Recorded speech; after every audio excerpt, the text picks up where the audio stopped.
চলো, আসসালামু আলাইকুম। Hello everyone, welcome back to my Friday blogs.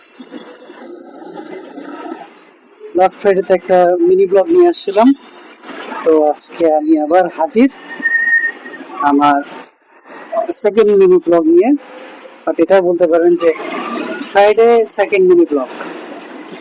What is up guys, hope you all are doing good. So আজকে সারাদিন কি হয়েছে না হয়েছে সেটা নিয়ে তো কথা বলবো, তবে সবার আগে যে বিষয়টা কথা বলবো, আর্জেন্টিনা ভার্সেস ইংল্যান্ডের যে ম্যাচটা ছিল সেটা নিয়ে। মানে ভাই, আই এম টোটালি শকড। কি ছিল, আমি যদি আমার নিজের অভিজ্ঞতা বলি, আমি হচ্ছে এতটাই টেন্স আর ডিপ্রেসড ছিলাম, আমি ভুলে গিয়েছিলাম যে ম্যাচ 90 মিনিটের হয়। আমি হচ্ছে বারবার এটাকে আমি মনে করতেছি যে খেলা 80 মিনিটের। যখন 80 মিনিট হয়ে গেল তখন আমি তো বলতেছি শেষ এবার আর্জেন্টিনা। 80 মিনিট শেষ, ওরা আর কি করবে? যে 0-1 গোল, আমি তো বলতেছিলাম যে নিলে গেম খাবে। ঠিক আছে, যাই হোক, তারপরে দেখলাম 81 মিনিট হলো, তারা দুটো প্লেয়ার চেঞ্জ করলো। তখন আমি চিন্তা করতেছি যে এই কখন যেন ফাইনাল হুইসেলটা ব্লো হয় এন্ড বলবো যে গেম ফিনিশড, আর্জেন্টিনা হেরে গিয়েছে এন্ড এখানে হচ্ছে ইংল্যান্ড জিতে গেছে। But to be surprised, maybe 57 মিনিটের মাথায় আর্জেন্টিনা একটা গোল করে। গোল করে না, পুরো তাক লাগিয়ে দেয় আর্জেন্টিনা ফ্যান্সে, প্লাস অন্যান্য যারা ফ্যান্স আছে। তার চেয়ে মজার একটা বিষয় আমি যখন খেয়াল করলাম, আর 7 মিনিট পর, এক্সাক্ট 7 মিনিট পরে তারা আরেকটা গোল দিয়েছে। সো দ্যাট টাইম আমার হচ্ছে কাটায় কাটায় ব্রাজিলের কথা মনে পড়ে গেল। 7 গোল, 7 আপ, 7 মিনিট। তো যাই হোক, মিনি হার্ট অ্যাটাক একটু চলে আসছিল। যেমনটা আমি এর আগে একটা ভিডিওতে বলেছিলাম যে খেলাটা যদি আর 5টা মিনিট রান হতো, আমার ব্লাড প্রেশারের মেডিসিন নিতে হতো। এতটাই হাইপার হয়ে গিয়েছিলাম, এতটাই টেন্স ছিলাম যে এবার মনে হয় আর ফাইনালের মুখ দেখা হবে না, এ পর্যন্তই মনে হয় শেষ। সো যাই হোক, যেভাবেই হোক, যেটা গোল আমরা দিয়েছি, আমরা ফাইনালসে চলে গিয়েছি। Now it's time to see যে কি হয় আর্জেন্টিনা ভার্সেস স্পেন।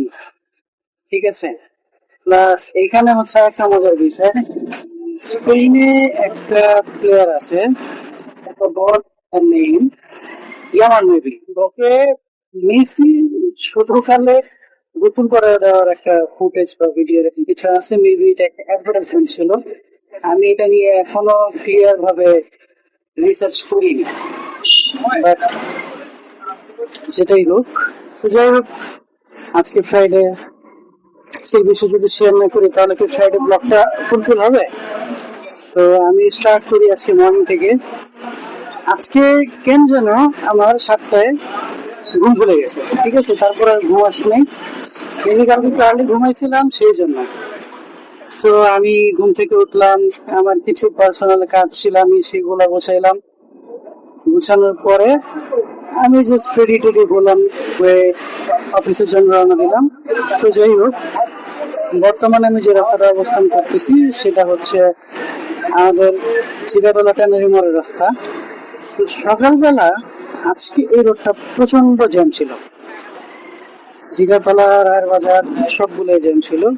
মানে আমি চিন্তা করলাম যে ফ্রাইডে 11টা বেরোইছি বাসা থেকে, কতক্ষণ আর লাগবে সেটা। So I was wrong.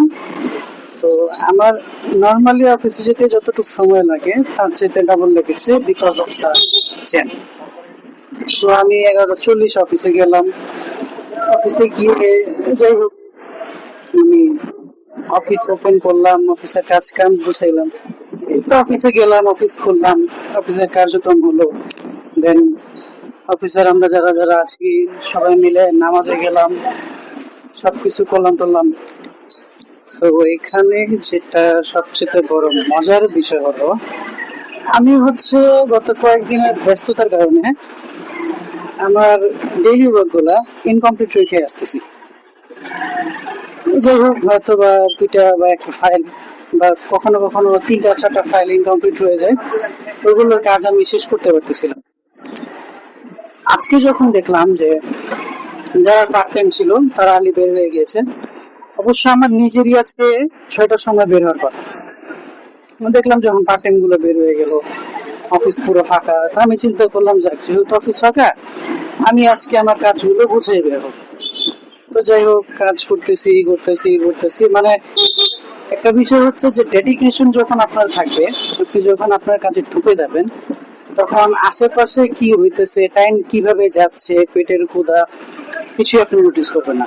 So exactly এই জিনিসটাই আজকে আমার সাথে হয়েছে। আমি যখন সবাই যাওয়ার পরে কাজ শুরু করলাম, সো কখন 8টা থেকে 8:30 বেজে গেল আমি এটা বুঝতে পারি। যাই হোক, আলহামদুলিল্লাহ আজকে আমি আমার সব কাজ গুছিয়ে রাখতে সক্ষম। তো গুছাই টুছাই আমি বের হলাম, এখন বাসার দিকে যাচ্ছি। আজকে এক্সট্রা কোনো প্ল্যান নেই। নর্মালি দেখা যাচ্ছে আমি ফ্রাইডে ডিউটিটা করি হচ্ছে আমার এক্সট্রা প্ল্যানিং এর জন্য, একটু ঘুরি ফিরি, এখানে যাই ওখানে যাই, যেমনটা হচ্ছে আমি আমার লাস্ট ব্লগে আপনাদের সাথে শেয়ার করেছিলাম। তো আজকে এমন কোনো প্ল্যান ছিল না, কোনো কিছুই করিনি, just home to office, office to home, এই কাজটাই আজকে হয়েছে। যাই হোক, আর কিছুটা পথ বাকি আছে, আমি আমার বাসার দিকেই যাচ্ছি আজকে। তবে গত সপ্তাহের মতো এরকম হেভি রেইন ছিল না, কোনো এক্সটার্নাল প্রেশার ছিল না, আজকে কোনো কিছু হারাইনি থেকে মনে পড়লো I shared story about my umbrella, that I lost my umbrella. ঠিক আছে, তো আমি যখন গত সপ্তাহে ব্লগ করে বাসায় উঠলাম, উঠে দেখি সারপ্রাইজিংলি ছাতাটা আমার বাসায় ছিল। কজ হচ্ছে আমি ছাতাটা নিয়েই বেরোই। হ্যাঁ, এটা হচ্ছে আমার একটা ভুল ধারণা ছিল যে আমি হয়তো ছাতাটা নিয়ে বেরোইছি। যাই হোক, I am happy for it যে আমি ছাতাটা হারাইনি, ছাতাটা সেফলি আমার বাসায় আছে। ইভেন এই মুহূর্তে আমি আমার ব্যাগে নিয়ে উঠতেছি ছাতাটা। তো যাক, আমার পছন্দের একটা ছাতা, এটা আমার কাছেই হয়ে গেল, সবকিছুই ঠিকঠাক। তো যাই হোক, বাসায় যাচ্ছি। বাসায় গিয়ে এখন বাইকটা রাখবো, চেঞ্জ করবো, ফ্রেশ হবো, দেখি কোনো মুভি দেখা যায় কিনা আজকে। যেহেতু আলহামদুলিল্লাহ আমি আমার অলমোস্ট সব কাজগুলো আজকে গোছায় আসছি, তো ধরতে গেলে কালকের জন্য আমি ফ্রি আছি। বাট এখন ভাবার বিষয় এটা, কালকে হচ্ছে স্যাটারডে, আমি নর্মালি স্যাটারডে অফ ডে নিয়ে থাকি। তো কালকে অফ ডে নিব কিনা এটা চিন্তা করতেছি, কারণ আমি ফার্স্টে ভেবেছিলাম যে আমি শুক্রবার শনিবার রবিবার কাজ করব, রবিবার রাতে আই মিন 20 তারিখে রাত্রেবেলা 1টায়, যেহেতু ফাইনালস, ফিফা ফাইনালস, আমি চিন্তা করেছিলাম যে সেদিন ছুটি কাটাবো। বাট এখন আমি যেটা দেখতেছি, আমার বডিতে প্রচুর প্রেশার পড়ে গিয়েছে।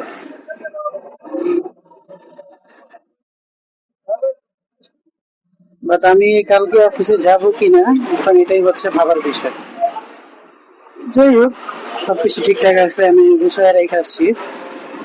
এখন দেখার বিষয় যে আজকে রাত্রে ঘুমানোর পর কালকে কি আমি রিল্যাক্স ফিল করি কিনা। হ্যাঁ, যদি আমি আগামীকালকে সকালবেলা উঠে ফ্রেশ এন্ড রিল্যাক্স ফিল করি, আমি অবশ্যই অফিসে যাব। তা না হইলে আমার আগামীকালকে অফ ডে নিতেই হবে। অ্যান্ড মানডেতে একটা এক্সটার্নাল অফ ডে নিতে হবে, যেটা হচ্ছে হয়তো বা আমি নেক্সট স্যাটারডেতে ছুটি কাটাতে পারবো। বিষয়টা এরকম। তো যাই হোক, যেভাবে হোক, কোনো না কোনো তো একটা উপায় বের করতেই হবে, অ্যান্ড সেই উপায়টা বোঝা যাবে আজকে রাতে রেস্টের উপর। দেখি আজকে রেস্ট নেওয়ার পর কালকের ফিলিংসটা কেমন হয়। আপাতত তো যাচ্ছি নানুর বাসায়, দেখি যাই, ওইখানে গিয়ে সবার সাথে দেখা সাক্ষাৎ হবে, তারপরে দেখি কখন বাসায় আসি, কখন রেস্ট নিই, কি হয় না হয়, সব কিছু তারপরে বোঝা যাবে। অলমোস্ট বাসার কাছাকাছি চলে আসছি।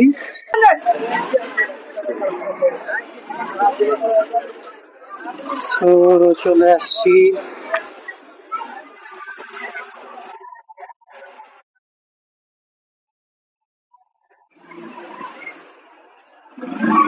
সপ্তাহখানিক হয়ে গেল, বিয়েটা এখনো শেষ হলো না। যাই হোক, আজকের মতো বিদায় নিচ্ছি সবার সাথে। আল্লাহ হাফেজ, ইনশাল্লাহ দেখা হবে নেক্সট ব্লগে।